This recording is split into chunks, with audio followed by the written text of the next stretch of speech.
the group that I discipled. These 14 people were coming from different denominations. They were all leaders, of course, but they had nothing to do with each other.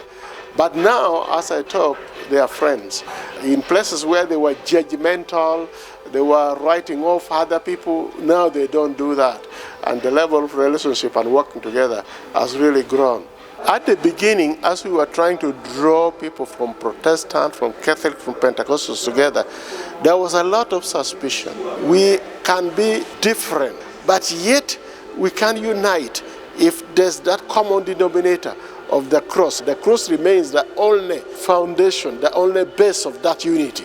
Some pastors would think they have the best gospel, they have the best message. They were in the same communities, but there was no fellowship.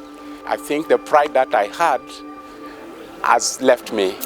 I need brothers. We need to work together. We need to serve together. It takes us to do the work of God.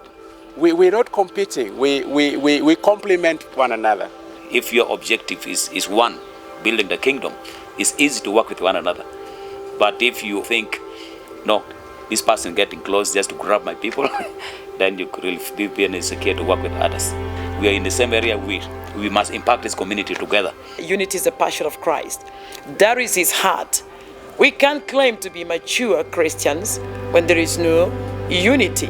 When you go to the Catholic or you go to an Anglican believer, the other brother is part of me, and so there is no threat. It brings forth then openness. They have begun to accept us, and we have also begun to accept them, and then flow together. Of course, this is not a one-day thing. There's what one called the way of the cross. People will come and walk together, pondering and feeling the pain of Jesus Christ. Because of this unity, I was able to bring Protestant and Catholic. The bishops came, they walked together, they enjoyed together. People were excited and people prayed together. Catholic and Protestant. For sometimes have not been together, but we have different giftings and blessings, wisdoms, knowledge that we are being empowered with. If this is the reason why we are divided, then we should all realize that at that gate, when we are to pass across and Jesus allows us in, we are all going to be answerable. The Jesus Christ Protestant are talking about and the Jesus Christ the Catholic are talking about is one. And that very one unites us, and we need that unity. So I see it coming closer because that very tough rift is subsiding now. But I did not realize the importance of unity as a broad thing. I was looking at unity as just our small fellowship, our church.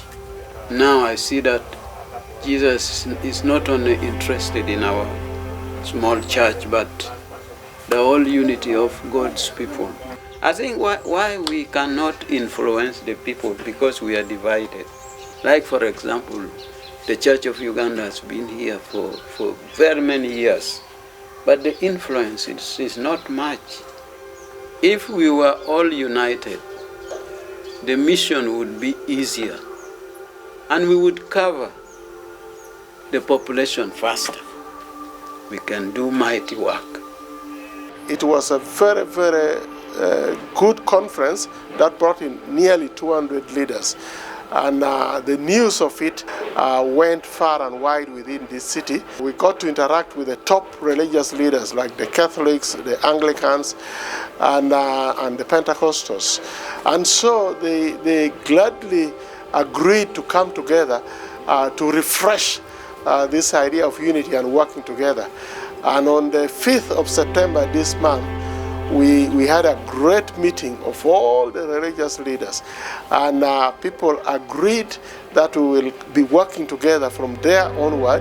When Pastor Milton called all these bishops, and I took him personally to my bishop, the new bishop of Catholic, everybody was saying, may we become one, embracing each other and saying we need to work as a team. I believe that a church together in unity would be a real force to create unity in other spheres, like in politics and in culture, in other areas. And the division that we have and the conflicts that we have will really be minimized, and that would bring real restoration and transformation to a nation. I tell you, by miracle, if it's to be one, then Uganda will manifest our motto for God and my country. Then Uganda will really be the pearl of Africa. When the church decides to be as one, corruption will not be there. All these killings, these abductions, these political differences will not be there.